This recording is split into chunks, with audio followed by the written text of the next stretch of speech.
Hi, all. Good morning. So today I have Andrea with us, who is a senior manager, a global talent acquisition head. She understands how important talent is to make an organization great, successful, and she understands why and how important talent is for organizations to grow and succeed, and what it takes for an organization to be great compared to organizations that are not doing so well, based on the talent that she has. Let's welcome Andrea on 10 Minutes of Hiring Wisdom, where she will showcase her perspective from an HR point of view and how and why a candidate can stand out. Hi, Andrea. How are you doing today? I'm well. Thank you so much for inviting me today. Of course. Thank you so much for joining us. So, Andrea, can you tell us about where you work, what your role is within the company? Absolutely. I work for an identity and access management cloud service provider called Savient. My position in the company is I am in a global role where I help find the right talent in identity and access management across sales, marketing, and professional services, and our engineering team as well. Okay, and just as in, like, it's funny because a lot of companies now have gone global just because they understand that, okay, because of COVID, you can't have people in the same location. So, how was the transition like for you? Were you like, oh, we already were there, we're 10 steps ahead of you? I actually came out of consulting where we were already working remotely. We were already global. So for me, this was an easy transition. And a lot of our employees are also accustomed to working remotely and globally. That is how we service a lot of our clients. Okay, so the transition wasn't that bad for you, but according to you, what are some of the best things about working remotely in such a global environment? Because you've been working in such an environment for quite a while now. I would say one of the biggest things I truly enjoy is learning about my colleagues in other countries and from other cultures. So I really get that opportunity to understand how economies globally work and how economies in certain geographies work. And not only that, understanding what makes employees motivated in those different geographies. Not everybody Ah. is looking for the exact same work life balance. They're not looking for the exact same position.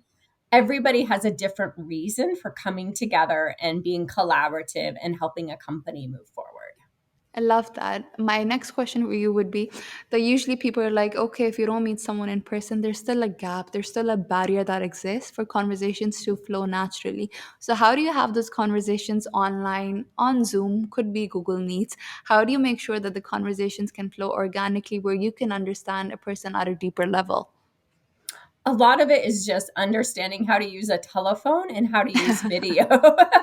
I grew up in an era with the telephone. I think I spent my teenage years with the phone glued to my ear, building relationships. And a lot of being in talent acquisition is talking with candidates on the telephone and learning how to build those relationships without that visual connection. And then later on, inviting them to a Zoom interview to actually start building that in person type of connection. Okay, that sounds wonderful. So my next question would be, because you're responsible for global talent and everything, can you maybe specify some of the challenges that are associated with finding the right talent and everything? Because yes, there are definitely perks, but usually there's a lot of challenges associated with that too. So I would love to hear that from your point of view. A lot of it is the competitiveness of the market.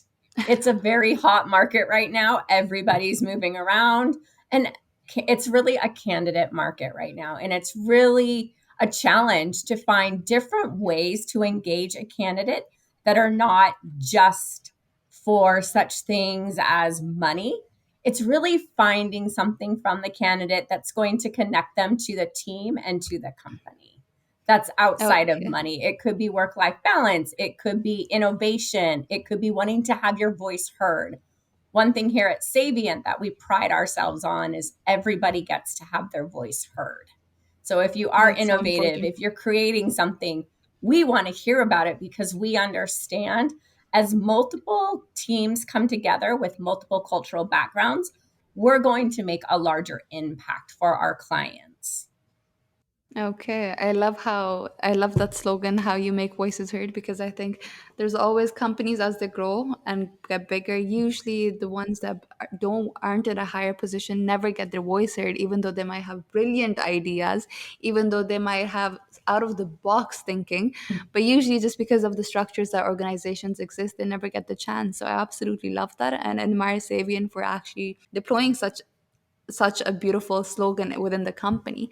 So, Andrea, my next question for you is from an HR point of view, what is something that a candidate can do that can increase their chances of getting their dream job? Applying. It sounds very simple. And this is something I sit on a lot of different organizations that help women in technology get jobs. And I see that women are probably the ones that do not apply. They let the job qualifications defer them when a lot of times all you need to do is apply to be considered. Really put yourself out there. It's a risk and it's a scary risk because you are at the risk of rejection and people get rejected. But the first step to really getting your dream job is understanding what you want and applying, even if you don't meet 100% of the qualifications. I encourage people to apply Okay. if they're about 75% of the qualifications. Well, interesting because I think so many of us are scared of rejection, but what's the worst case that could happen? You won't be in a worse off situation because you're already there. So, and you never know, you might actually get that dream job. So I can definitely see why it's a simplistic advice. But then again, I mean, I think a lot of us are just scared to put us out there just because we're just so scared of rejection because I think that's one of the preconceived notions that we've been brought up with. So I can definitely see that. Why do you think women don't apply for a lot of roles though? What do you think we're much more sensitive to rejection or what? I would love to hear your take on this. Um, I I think women don't understand the value they can bring. And men will apply if they meet 50% of the, if they meet 50% of the requirements, they apply. Women, for some reason, are conditioned not to take that challenge or take that risk. And I think as females, we really need to embrace that and remember that it's okay. We don't have to meet every single qualification because if we don't, we have room to grow. We're going to be challenged, we're going to be stretched, and we're going to get to grow.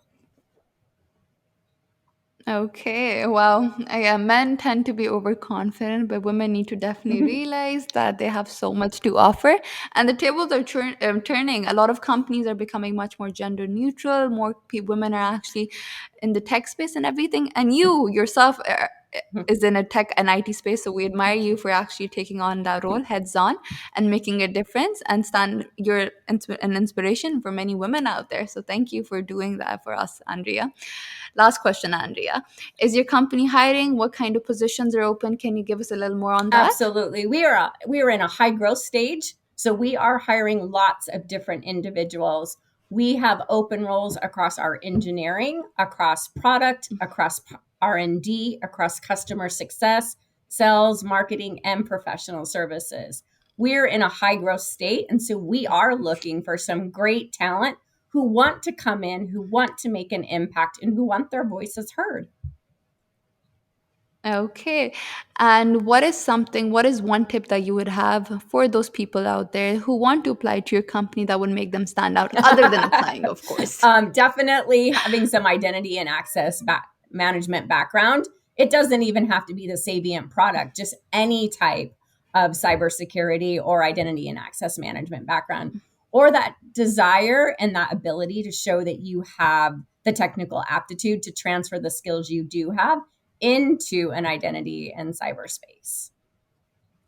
Okay, well, Andrea, thank you so much. You heard it from Andrea. She is paving the way and creating a successful path for herself, and she is definitely inspiration for many women out there.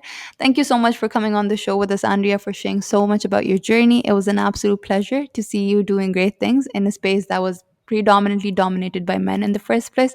But it's definitely great to see women actually taking in charge and making sure that they're making a difference. Thank you. Thank you for having me on your show. I really appreciate it. And I do hope many women start applying more often and taking those risks. We will definitely consider this. Thank you.